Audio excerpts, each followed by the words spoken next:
Les Voix de la photo, c'est le podcast qui donne la parole aux professionnels du milieu de la photographie pour nous dévoiler leur parcours, leurs réussites, parfois leurs revers, et nous glisser quelques conseils en chemin. J'espère que cet épisode vous plaira. Bonne écoute! Bonjour à toutes et à tous, je suis Marine Lefort et vous écoutez Les Voix de la photo. Aujourd'hui, je suis avec Anne Immelé. Bonjour Anne. Bonjour Marine. Déjà avant de commencer, je voulais remercier Arnaud Marcipon qui m'a conseillé de t'interviewer. Et aussi un petit message pour les personnes qui écoutent ce podcast. N'hésitez pas à m'écrire sur mes réseaux, Instagram, LinkedIn, Facebook, pour m'indiquer le nom des professionnels du milieu de la photo que vous souhaitez entendre. Je suis vraiment ravie quand vous me conseillez des personnes. Donc, je ferme cette petite parenthèse. Anne, tu es artiste, théoricienne de la photographie et tu es docteur en art. Aujourd'hui, nous n'allons pas parler de ta pratique photographique, mais plutôt de tes nombreux projets, de la BPM, la Biennale de la photographie de Mulhouse, que tu as cofondée en 2013 avec Jean-Yves Gagnier et dont tu assures la direction artistique et le commissariat de certaines expositions. Mais aussi de l'enseignement que tu donnes à la Haute École des Arts du Rhin et des autres projets que tu réalises en tant que commissaire d'exposition. Pour commencer, pourrais-tu te présenter avec tes mots et puis revenir sur ta formation et sur ton parcours professionnel jusqu'à la création de la BPM? D'accord, merci Marine. Alors, pour me présenter succinctement, ce que je peux dire, c'est que j'ai des activités assez diversifiées, mais toutes autour de la photographie. Je vais peut-être revenir, sur mon parcours d'études qui permet aussi de bien comprendre ce que je fais aujourd'hui. Alors, j'ai commencé la photographie très jeune et j'ai étudié à l'école photo d'Arles, donc à l'ENSP. Et pour moi, c'était vraiment quelque chose d'important dans ma formation parce que c'est une école où on peut vraiment pratiquer la photo, mais aussi penser l'image, donc penser le contexte de fabrication de la photographie. Et après Arles, j'avais envie de continuer mes études et j'ai pu continuer. J'ai fait un master d'art visuel à l'Université Laval de Québec, ce qui m'a permis de continuer une pratique photographique, parce que je me destinais à être uniquement une praticienne, uniquement photographe. Mais en même temps, au Québec, j'étais quasiment la seule photographe, ce qui m'a permis aussi de découvrir tout un pan du champ de la création contemporaine et d'échanger avec les autres étudiants et étudiantes qui pouvaient être dans le champ de la sculpture, de la peinture, de la performance, et de me questionner beaucoup sur pourquoi je fais de la photo, d'où je venais aussi, quel était mon background photographique, qu'est-ce que j'avais eu comme enseignement. Et cette ouverture, le fait d'avoir étudié à l'étranger, m'a permis aussi une ouverture aux autres arts et une réflexivité aussi par rapport à ma pratique photographique. Alors, par rapport à cet enseignement au Canada, après... Et juste une chose... Pardon, est-ce que dans ton entourage, avant d'aller à Arles, est-ce qu'il y avait dans ta famille des personnes qui étaient sensibles à la photographie, aux arts? Enfin, quel était aussi l'environnement artistique ou culturel, enfin en tout cas lié à l'image que tu as pu avoir du coup avant? Pourquoi avoir fait ce choix d'aller à Arles et de devenir photographe? Donc, alors dans ma famille, non, il y avait vraiment rien qui me prédisposait à la photographie. Donc moi, j'ai grandi dans une petite ville à Colmar et j'ai découvert la photo à la fois sur les couvertures des disques vinyles, notamment ceux de la collection ECM que je trouvais particulièrement, c'est un type de photographie assez contemplative, assez paradoxalement silencieuse, et ce sont des photographies en format carré. Donc j'ai longuement médité, rêvé, imaginé des choses à partir de ces photos. Et ma maman avait des revues de mode. Et donc, ma première culture photographique vient de la photographie de mode, et notamment des photographes que j'ai beaucoup aimés quand j'étais adolescente, comme Paolo Roversi, Dominique Isserman, Steve Hyatt, etc. Et partant de là, j'ai eu envie de faire de la photographie, et je me suis simplement inscrite à un photoclub dans la maison des jeunes de mon quartier. Et j'ai commencé très vite, très tôt, à faire beaucoup de photos argentiques, à photographier mes amis au lycée, à développer moi-même. Et donc à avoir envie de faire une école de photo. Et c'est comme ça que, après mon bac, pendant 2 ans, j'ai préparé le concours d'Arles, tout en faisant une prépa cinéma à Nantes. Parce que parallèlement à la photographie, j'étais passionnée de cinéma, mais j'étais plutôt du côté du documentaire que du côté de la fiction. Et donc quand j'étais à Nantes, dans les cours de scénario par exemple, j'allais dans le tram enregistrer les conversations des gens, j'écrivais des scénarios à partir de ce que j'écoutais ou de ce que je pouvais observer.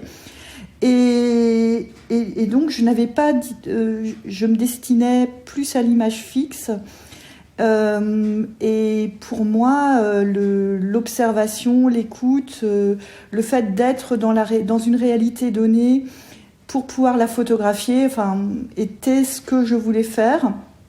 Et c'est comme ça que j'ai présenté le concours d'Arles, et donc que j'ai intégré cette école. Et donc suite à Arles et à mon master au Canada, je suis rentrée en France avec le but de commencer à travailler dans le champ de la photographie. Alors je suis rentrée en France où j'ai vécu à Strasbourg, et c'est là que c'était en fait il y a la période où dans le champ de la culture il y avait les emplois jeunes. Et c'est en tant qu'emploi jeune que j'ai été recrutée à la Filature, qui est une scène nationale à Mulhouse. Et c'est une scène nationale dans laquelle il y a une galerie photo avec une programmation uniquement photographique.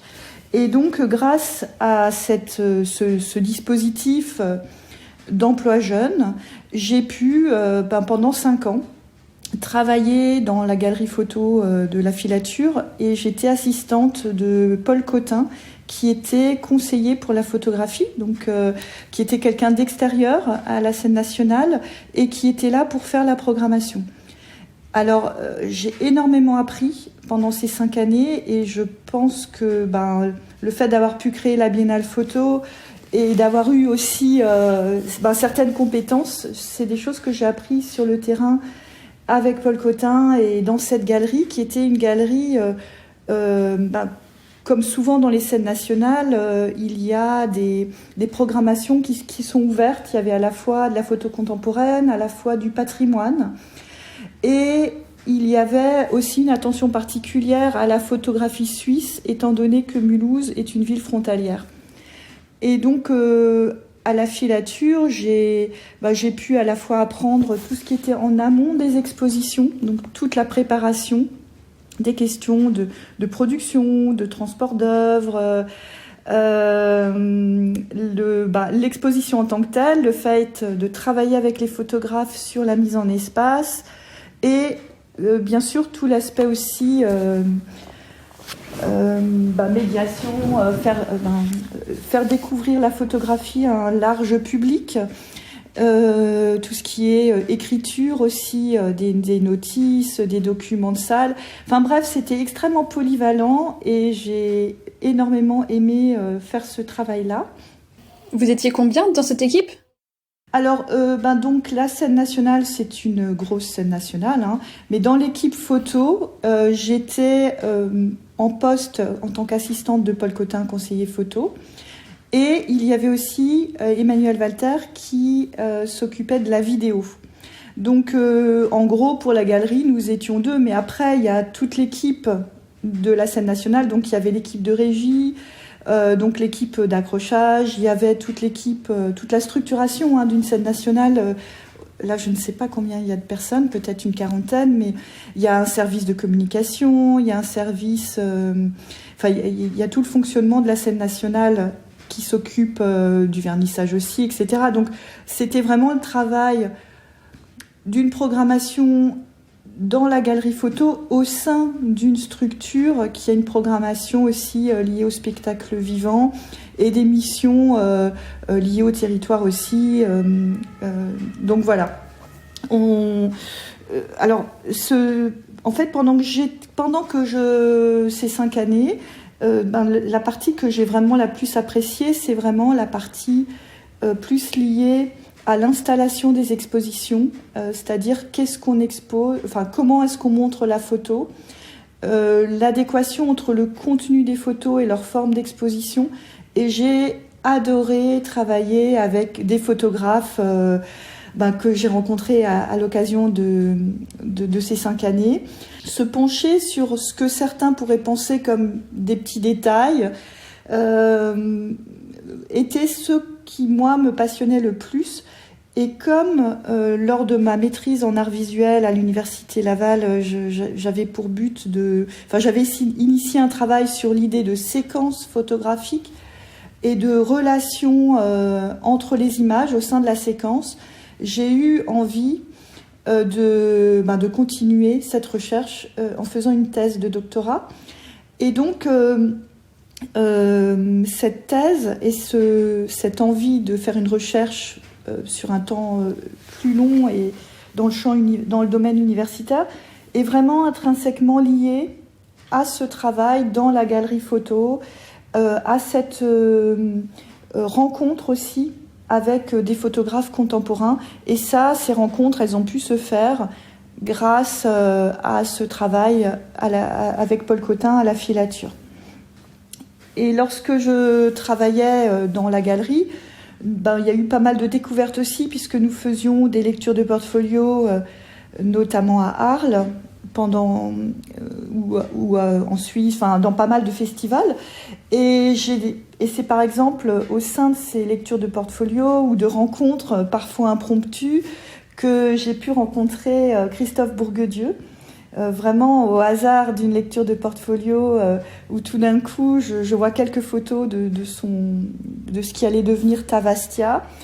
Et pour moi, ça a été par exemple une aventure artistique, photographique importante que de permettre à ce projet, d'avoir collaboré à ce que ce projet puisse se faire. Et pour moi, le travail de Christophe Bourguedieu, sa manière d'associer les photos, qui est une manière non évidente, qui est de l'ordre de la contamination, de l'évocation, a été un des constituants, un des points de départ aussi de ma thèse. Et du coup, est-ce que c'est après l'expérience à la galerie que l'idée de la biennale a été créée? Comment s'est terminée l'expérience à la galerie? Est-ce que c'était aussi du coup le doctorat? Aussi, à quel moment est-ce qu'il s'est arrêté au même moment que l'expérience de la galerie? Un petit peu expliquer quel a été le passage entre la galerie et la biennale et le doctorat, comment les trois éléments s'articulent. Alors le maillon, c'est vraiment lié à la question à la fois de cette recherche en thèse, de la rencontre avec des photographes contemporains dans le cadre de cette thèse, puisque j'ai aussi été rencontrer des photographes comme Suzanne Lafont, comme Jean-Louis Garnel, parce que je me suis repenchée sur les origines de la séquence en France, notamment dans la photo des années 1990. Je me suis aussi intéressée donc à la photo contemporaine avec des photographes comme Wolfgang Tillmans, qui commençaient à faire des constellations. Et à ce moment-là, on m'a proposé de faire des cours d'histoire de la photo à l'école d'art de Mulhouse, donc le Quai, qui est devenu aujourd'hui la HIR, Haute École des Arts du Rhin. Et donc j'ai commencé à enseigner. Et en même temps, à la fin de mes 5 ans d'emploi jeune, où j'ai travaillé 35 heures par semaine, avec aussi des horaires de bureau, où j'étais dans des locaux dans les locaux de la scène nationale et dans les bureaux, même s'il y avait tout un travail de terrain. Après ces 5 années, j'ai été contente d'avoir un mode de travail plus exploratoire, alors c'était plus un travail salarié, c'était plus 35 heures par semaine, c'était beaucoup plus incertain puisque donc j'étais vacataire avec quelques heures d'histoire de la photo à l'école d'art. Et j'étais principalement donc, dans l'écriture de ma thèse. Et j'ai été à TER aussi, ce qui m'a permis à la fois de donner des cours de photo à l'université et de continuer mes recherches en thèse. Et donc, mon but à cette époque-là, c'était plutôt d'enseigner, peut-être même à l'université. Et chemin faisant, tout en continuant aussi mon travail personnel, en tant que photographe, j'ai publié plusieurs livres, mais cette articulation entre être sur le terrain, être dans une production de photos et mon travail d'écriture, c'est un équilibre que j'ai toujours apprécié, la dimension de recherche aussi, et finalement, par rapport à l'issue de ma thèse, que j'ai soutenue en 2007, il y avait une recherche un peu active aussi de travail et je me destinais uniquement à l'enseignement. Mais est venue, et notamment sous l'impulsion de Jean-Yves Guénier, l'idée de proposer à la ville de Mulhouse de faire un festival dédié à la photo contemporaine. Donc, je vais peut-être parler un peu plus précisément de la Biennale Photo et de cette création. Donc, du contexte aussi, c'est intéressant aussi, je pense, de savoir aussi le paysage à ce moment-là, en 2013, comment il était quand vous l'avez créé, et aussi un petit peu les évolutions qu'il y a pu avoir en 10 ans en fait. Alors voilà, donc le contexte, c'est déjà c'est un contexte territorial. Le fait qu'à Mulhouse, donc il y ait déjà un intérêt très fort pour la photographie. Donc comme je le disais, il y a une scène nationale, la Filature, avec une programmation photographique. Et précédemment, il y avait déjà aussi des actions et différentes actions en lien avec la photographie, mais à l'échelle locale.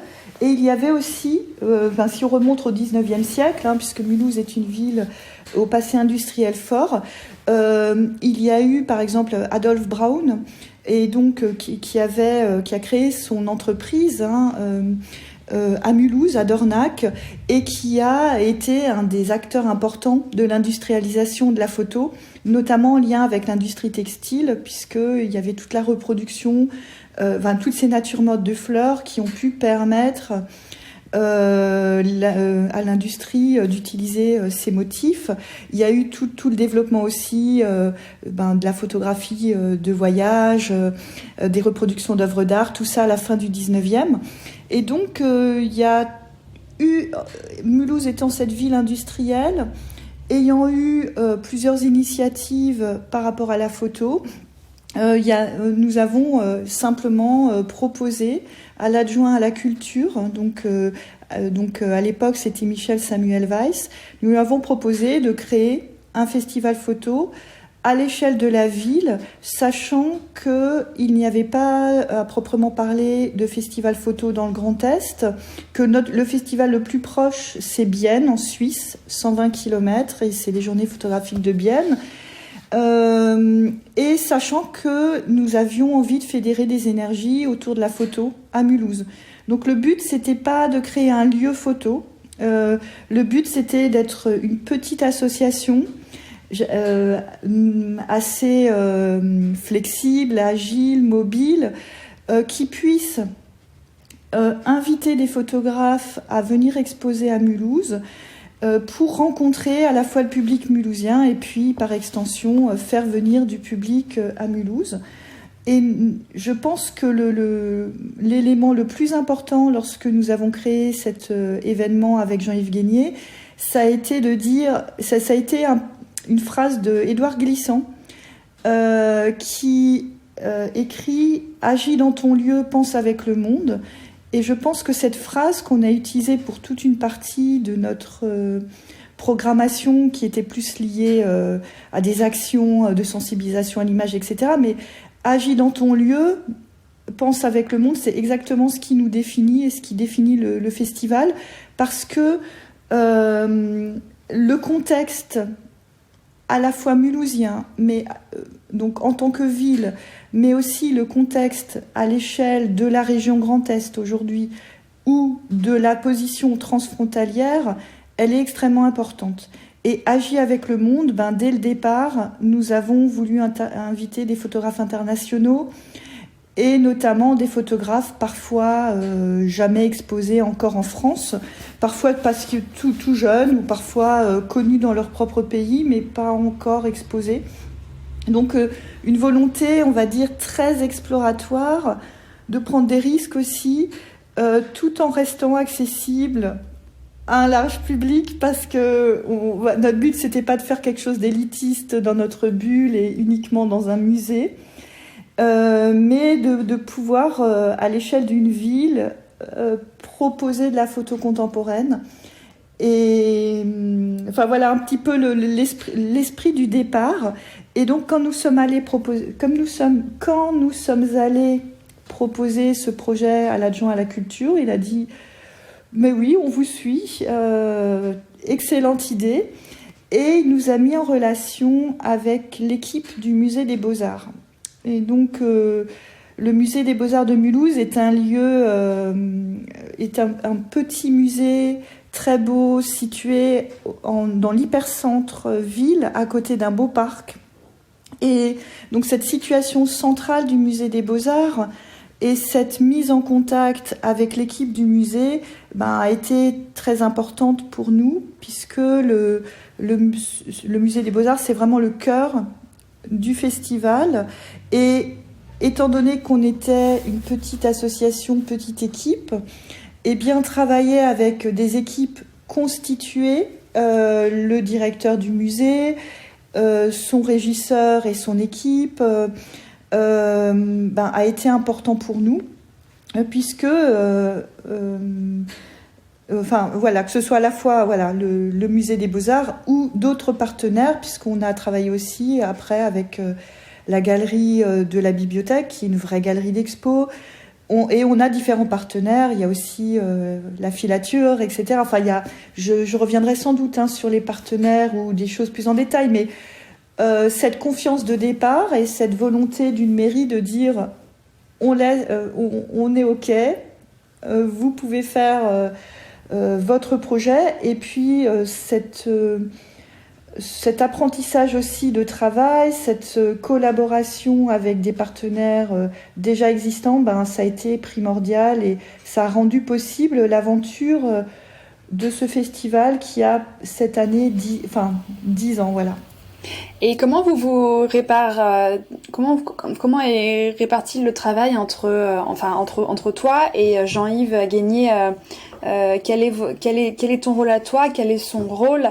Et et qui sont les autres personnes dans l'équipe directe? Effectivement, tu nous parlais du musée, de la mairie, des partenaires, mais parce que je pense que c'est assez intéressant de savoir, en fait, pour du coup une biennale, du coup un événement qui a lieu 1 an sur 2, de se rendre compte aussi du travail et du rythme aussi des équipes qu'il peut y avoir sur ce genre d'événement, pour des personnes qui voudraient peut-être créer une biennale, ou en tout cas qui se demandent. Je trouve ça intéressant aussi de savoir l'organisation des personnes qui travaillent pour ce genre d'événement. Alors effectivement, l'évolution, l'organisation du travail a évolué au fil de ces 10 ans, parce que je pense qu'on s'est pas mal professionnalisé aussi. Et puis quand on a fait, alors déjà chaque édition, on l'a fait comme une édition unique, en se disant c'est peut-être la dernière, donc on y met à chaque fois une énergie folle, et dans la programmation, en se disant que c'est vraiment important d'avoir ce photographe-là, où on est très très heureux d'avoir telle collaboration. Donc oui, ça a évolué. Alors grosso modo, dans la répartition, C'est vrai que Jean-Yves Guénier, qui vient de partir à la retraite, mais qui était salarié de l'association, avait tout un travail administratif aussi, les recherches de subventions. Donc là, parce que c'est vrai que faire une biennale photo, c'est possible que si on a des subventions et de l'argent public aussi ou privé, mais en tout cas, il y a tout ce travail de recherche, de financement. C'est réparti comment ? À peu près les budgets, pas exactement en chiffres, mais plus ou moins en volume ? Du coup, comme je disais, le point de départ, c'est le soutien de la ville. Ensuite, on a aussi la région Grand Est, qui est quelque chose d'important, et notre festival a pas mal de... On y reviendra peut-être plus tard, mais il y a pas mal de collaborations ou de coproductions avec d'autres lieux dans le Grand Est. La DRAC, le département. Nous avons aussi une chargée de mécénat qui nous a permis d'avoir des mécènes privés lors de la dernière édition. Mais donc voilà, pour revenir au travail, le travail de Jean-Yves Guénier, c'était tout ce côté, cet aspect administratif de recherche de financement, de les suivis. Tout ce qui est grosso modo la régie, l'organisation des transports, l'organisation de la venue des photographes, et puis la supervision de certaines régies d'exposition qu'on fait en direct. Et de mon côté, il y a eu beaucoup, alors c'est très polyvalent, ce qu'il faut quand même savoir, c'est qu'au départ, comme nous étions deux, c'était 1 + 1 égale 11, c'est-à-dire que c'était vraiment un gros travail, mais en même temps, on a commencé avec peu d'expositions. On avait peut-être 8 expos pour monter jusqu'à 15 expositions.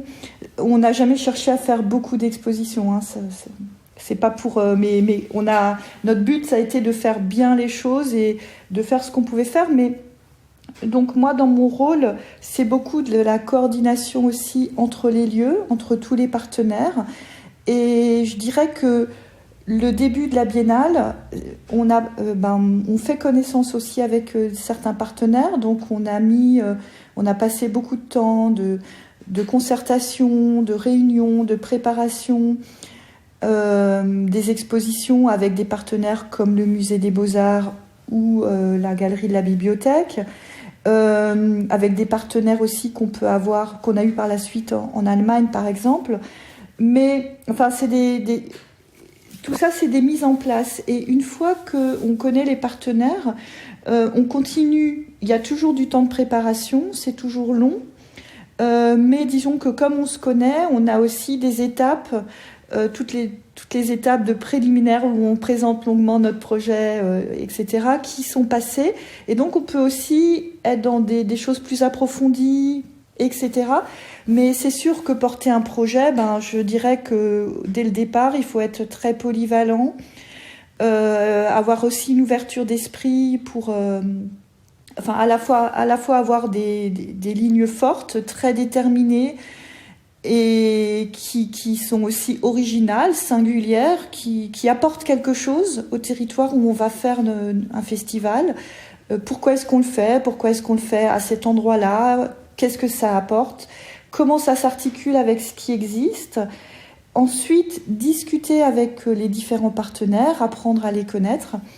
Et effectivement, tout ça évolue au fil du temps, mais c'est très polyvalent. Alors après, nous ne sommes pas seuls, loin de là, même puisque dès le départ, nous sommes entourés de personnes par rapport à la communication, par rapport au fait d'avoir un site web, d'avoir la constitution du dossier de presse. Donc tout, je dirais que ça c'est aussi un gros morceau pour lequel c'est important d'avoir quelqu'un dans l'équipe en charge de cela. Et le fait de travailler avec différents lieux permet aussi d'anticiper en amont les périodes de montage des expositions. Les lieux prennent en charge aussi certaines choses. Et surtout, nous avons, et c'est très important de le dire, des commissaires invités. Donc, et du coup, on a une équipe qui est à la fois sur place, puisque, et j'arrête pas de le dire, le local est important. Et je le dis maintenant aussi, parce que peut-être que j'oublierai de le dire plus tard, mais on travaille beaucoup aussi avec les énergies et les talents qu'il peut y avoir dans la région.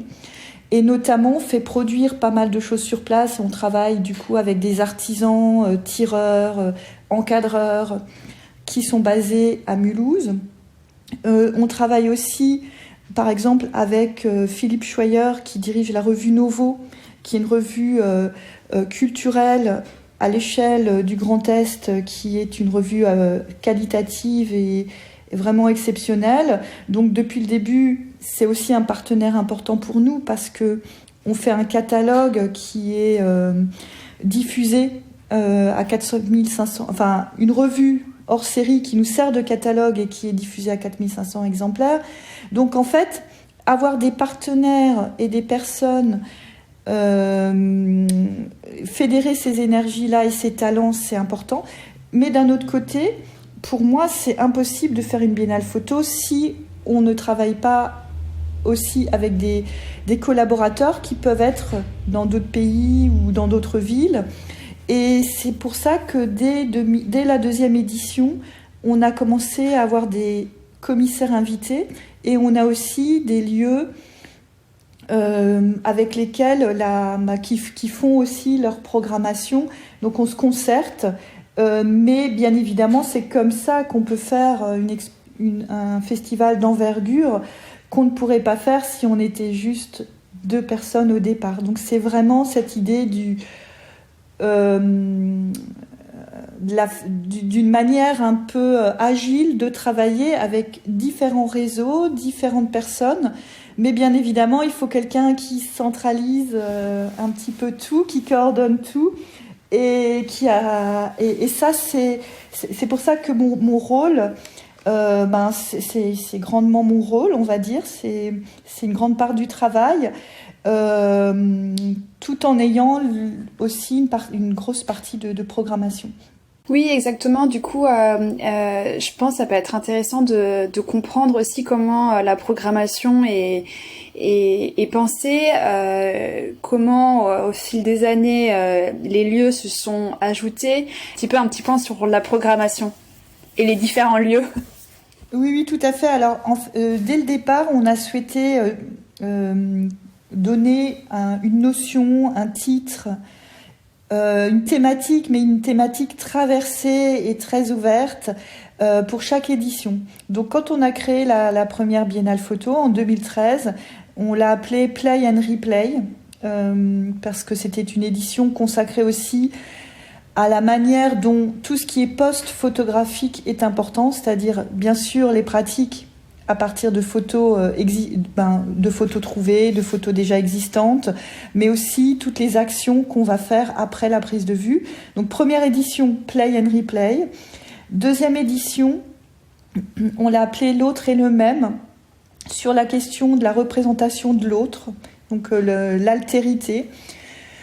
En 2018, nous avons fait Attraction, titre ouvert, mais qui était aussi traversé par la question de l'attraction amoureuse, du désir de faire de la photographie, du regard amoureux au sein même de la pratique photographique. En 2020, nous avons, avec Jean-Yves Guénier, chaque thématique a été pensée et conçue avec Jean-Yves Guénier. En 2020, c'était This is the end. Donc on était parti. Alors il faut que j'explique quand même d'où ça venait. Alors c'était un titre qui était beaucoup venu, inspiré par la chanson des Doors et inspiré par Mulhouse, ville post-industrielle où il y a pas mal aussi de culture un peu underground, de concerts dans des lieux désaffectés. Il y a aussi toute une histoire du rock à Mulhouse, de la scène alternative. Donc nous étions un peu habités par cette idée un peu post-punk, plus destructrice, Mais finalement, la Biennale a été habitée par des considérations écologiques et des considérations... c'était l'année du Covid, donc on s'est un peu fait rattraper par l'actualité, mais nous avons quand même pu faire notre édition en septembre à la place de juin. Donc on était vraiment heureux de le faire en présentiel, que le public ait pu venir. Et donc voilà, ça c'était This is the End en 2020. Et en 2022, Corps Céleste. Donc Corps Céleste, c'était à la fois la question de revenir sur notre origine sur Terre, puisque en cherchant dans le cosmos, en allant voir les poussières d'étoiles sur certains astéroïdes, on se rend compte que ça nous ramène à la question de nos origines, de la vie sur Terre. Et donc, Corps Céleste, c'était la fascination du lointain, mais aussi ce retour sur notre existence et la double interprétation du terme qui pouvait nous renvoyer aussi à la représentation sublimée des corps.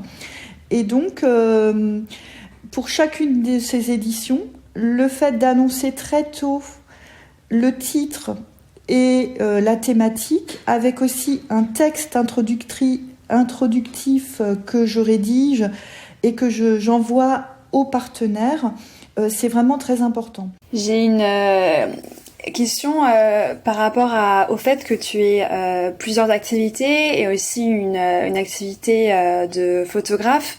Je pense que ça peut te faire entre guillemets gagner du temps sur tes projets photos, toutes les compétences que tu as de commissariat d'exposition. Mais est-ce que tu pourrais aussi nous expliquer comment ces deux aspects s'enrichissent entre eux et qu'est-ce qui aussi peut être compliqué dans le fait d'avoir ces deux activités, donc de commissariat et d'artiste? Il y a pas mal de photographes qui ont ces deux casquettes, mais je trouve ça intéressant de savoir comment toi est-ce que tu le vis, qu'est-ce que tu peux trouver compliqué dans le fait d'avoir ces différentes activités. Alors effectivement les deux se complètent, se nourrissent. Mais par contre, quand j'ai créé la Biennale Photo, quand on a créé l'association en 2012, quand on a préparé la première édition de 2013, jusqu'à 2018, c'est une période où j'ai dû mettre vraiment de côté ma pratique photo personnelle, mes projets, parce que j'étais complètement concentrée sur la Biennale Photo, la programmation, mes activités de commissaire, des activités d'écriture aussi. Et effectivement, sans être frustrée non plus, et en sachant que cette partie qui me constitue, qui est d'avoir l'envie, le désir de faire des photos et aussi d'être tout simplement dans la pratique, c'est-à-dire faire des prises de vue. Alors j'ai une pratique argentique, donc je vais développer moi-même, scanner ou parfois faire des tirages, expérimenter, etc. Ce temps-là, je ne l'avais plus. Et par contre, donc ça c'était un aspect, on va dire, qui peut paraître négatif, mais d'un autre côté, en 2019, j'ai été contactée par Pierre-Jean Sugier qui dirigeait la Fondation Fernet Branca, qui a un grand lieu d'art contemporain à Saint-Louis, à côté de Bâle. Et c'est une ancienne usine avec 10 salles, c'est très très grand. Et il m'a contactée pour une expo en écho à l'univers de Tarkovsky, à préparer dans un temps un petit peu record, qui était moins de 6 mois, avec un tout petit budget de production. Et en fait, l'expérience que j'avais acquise en tant que commissaire, en travaillant avec les photos des autres, je l'ai mise au service d'un projet personnel et ça a été extrêmement utile parce que du coup, j'ai pas eu peur de me confronter à 10 grandes salles d'expo et j'avais les compétences aussi pour trouver des solutions de production, etc. et de mise en œuvre. Voilà, donc ça m'a confortée. Et bien évidemment, en tant que photographe, quand je suis invitée, Je suis ma propre commissaire et je vais faire les plans d'accrochage, etc. Néanmoins, je reste ouverte aussi, bien évidemment, et respectueuse des commissaires qui peuvent m'inviter et qui, dans le cadre d'expo collective, vont me dire là, j'ai telles idées, qu'est-ce que t'en penses? En général, je fais confiance aux commissaires qui m'invitent, et de la même manière, je remercie beaucoup les photographes que j'ai pu inviter. On travaille aussi en bonne entente, c'est-à-dire que certains peuvent me déléguer complètement le choix des photos, l'agencement, etc. Ou alors on travaille en concertation à partir de plans, etc.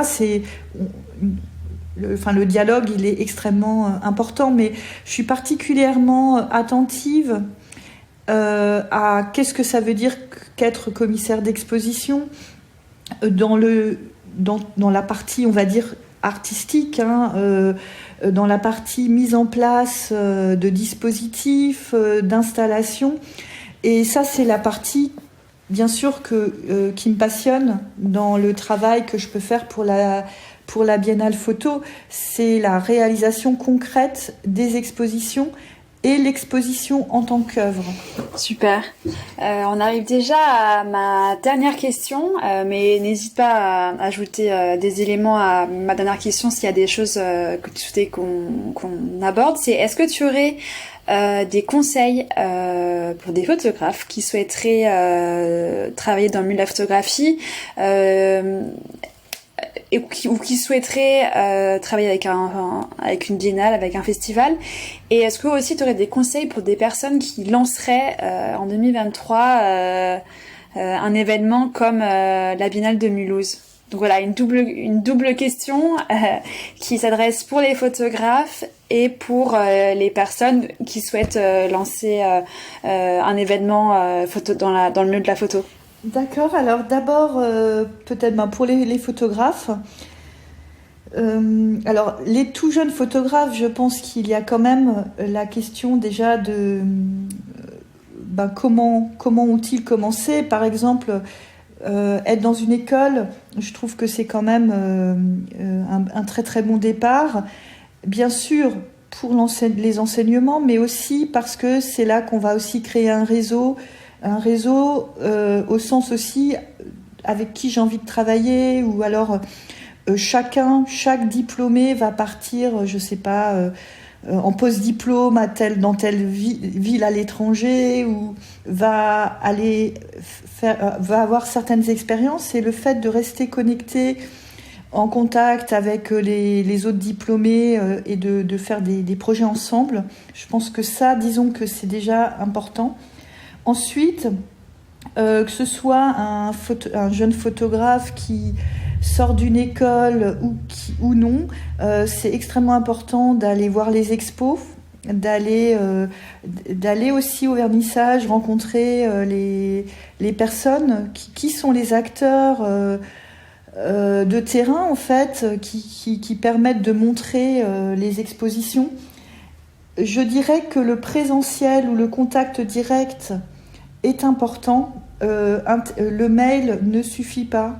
Envoyer juste un mail à une structure ne suffit pas, et bien évidemment, quand on fait de la programmation, on reçoit pas mal de mails, et je m'excuse ici à toutes les personnes auxquelles je n'ai parfois pas répondu, parce que c'est impossible. On n'a pas le temps de répondre à tout le monde pour des questions. On est sur le terrain ou on est en train de monter des choses.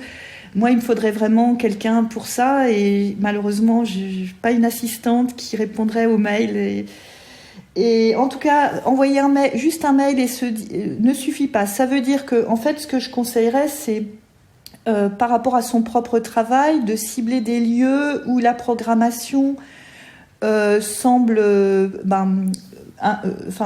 en adéquation, se dire tiens, tel lieu, j'apprécie cette programmation, peut-être que mon travail pourrait les intéresser. Envoyer un mail avec un PDF BASDEF peut être une étape, mais s'il n'y a pas de réponse, je pense que c'est important aussi de réitérer sans harceler ou de se déplacer, d'aller voir les lieux. Je sais que nous, pour la Biennale Photo, alors quand on a créé le festival, par exemple Pascal Amoyel, qui a été commissaire invité, qui est d'abord venu en tant que photographe, qui a fait une résidence à Mulhouse en 2015, qui a été ensuite associé comme commissaire pour 2 éditions, il m'avait envoyé un mail avec son portfolio et il m'avait dit je viens à Mulhouse. Est-ce que je peux avoir un rendez-vous? Alors bien évidemment, son travail, je le trouvais intéressant, mais le fait qu'il me dise je viens à Mulhouse a facilité le rendez-vous. Et ensuite, la rencontre a été extrêmement intéressante et on a continué à collaborer ensemble. Alors bien évidemment, moi j'accepte les rendez-vous quand je vois aussi que le travail peut être intéressant par rapport à notre programmation, pour pas faire perdre de temps inutile aussi aux personnes, mais se déplacer pour aller voir les gens, je pense que c'est important. Nous, on est un festival en province. J'ai parfois des mails de Parisiens qui me sollicitent pour aller voir leurs ateliers à Paris. Je le fais quand je viens à Paris, mais bien évidemment, si des personnes me proposent de venir à Mulhouse, parfois c'est plus simple aussi pour moi. En tout cas, alors les lectures de portfolio, je dirais que d'y participer, c'est extrêmement utile aussi parce que, alors c'est peut-être pas forcément déterminant tout de suite, mais c'est une première rencontre. Et mon conseil, c'est de ne pas être impatient ou de ne pas vouloir que les choses se fassent tout de suite parce que les choses se font dans la durée. Donc une rencontre et le fait d'envoyer qu'il y ait un suivi ou d'avoir une continuité un petit peu dans un contact avec une galerie, une institution, un commissaire, etc., font que peut-être dans la durée, un projet va se faire dans le futur, mais il n'y a pas non plus d'immédiateté, ça ne se fait pas forcément tout de suite. Alors, en règle générale, je vais voir des travaux en lecture de portfolio qui vont m'intéresser, ou dont je vais apprécier le travail, et puis je vais continuer de suivre un travail sans forcément tout de suite l'exposer. Mais c'est pas parce qu'un lieu ne programme pas tout de suite, c'est pas parce qu'un commissaire ne va pas répondre qu'il y a du désintérêt. Donc ne pas se décourager par rapport à ça. Et alors, le dernier conseil très important pour moi, c'est vraiment penser à l'international. Aujourd'hui, et ça par les réseaux sociaux et aussi par la possibilité de travailler, de faire des réunions par Zoom, etc., en visio, on peut travailler à l'international beaucoup plus facilement. On peut envoyer des photos qui sont imprimées et produites aussi à l'étranger pour une exposition. Et ce serait dommage de ne penser qu'à l'échelle française. Et ce conseil que je donne, c'est quelque chose que je fais moi-même.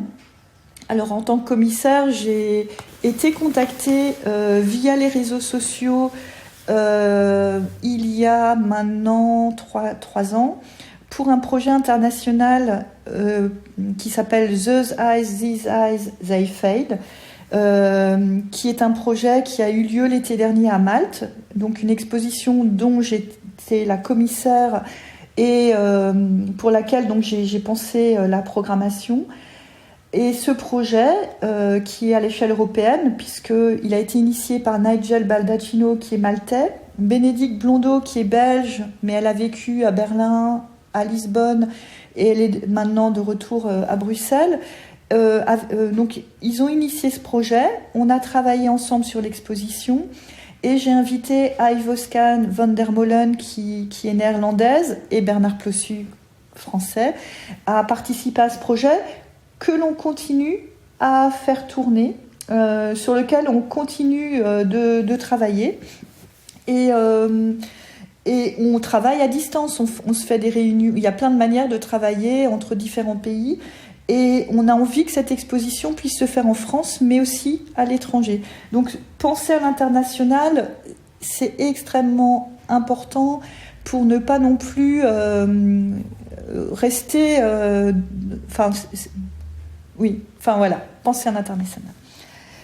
Alors par rapport à un festival, je ne sais pas vraiment s'il y a des conseils à donner, parce que je pense que nous, quand on l'a créé, il y avait une connaissance du contexte. Je pense qu'il faut bien connaître donc le contexte local et avoir des soutiens au départ, parce que sans soutien, que ce soit... Alors moi, j'ai l'exemple de la Biennale Photo, c'est public. C'est surtout les collectivités territoriales qui nous soutiennent. Mais ça peut être aussi un privé, bien sûr, mais je pense qu'il faut des soutiens au départ. Et ensuite, il faut un fort engagement dans le travail aussi. Et il faut surtout être très polyvalent, avoir beaucoup de qualité. C'est-à-dire que nous, et vous l'aurez compris depuis le départ, comme on est une petite équipe, on va à la fois faire de la programmation, mais aussi s'il faut aider à l'accrochage ou s'il faut aller chercher un photographe, il y a des moments où on le fait, où il faut le faire.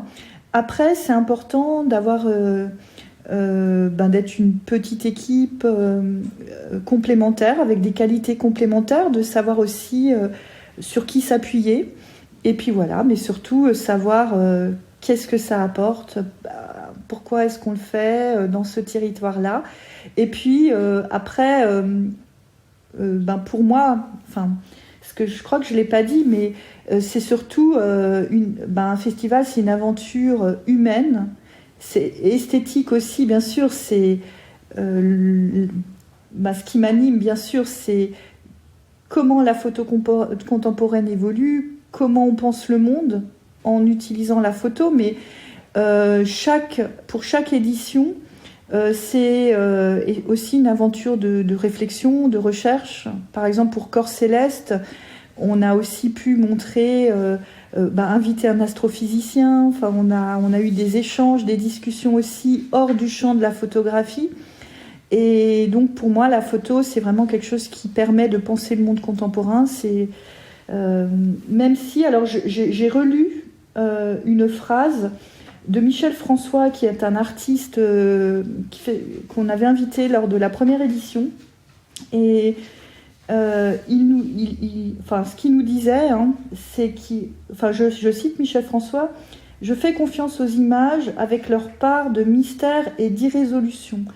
Et en fait, je crois que pour faire un festival photo, en tout cas celui que moi je rêve et qu'on réalise au jour le jour, je pense qu'il faut avoir cette confiance dans les images, mais aussi accepter cette part de mystère et d'irrésolution. Donc, pour conclure, à la fois, il faut les pieds sur terre, parce que, on est sur le terrain, et puis il faut pas rebuter à remplir un dossier de subvention. Il faut avoir les pieds sur terre, parce que faut aussi essayer de rationaliser des choses, d'aller à l'économie, quand on peut, sans rogner sur la qualité, mais en tout cas, on ne peut pas faire des choses extravagantes. Donc avoir un sens, on va dire, pratique aussi. Et d'un autre côté, il faut rêver.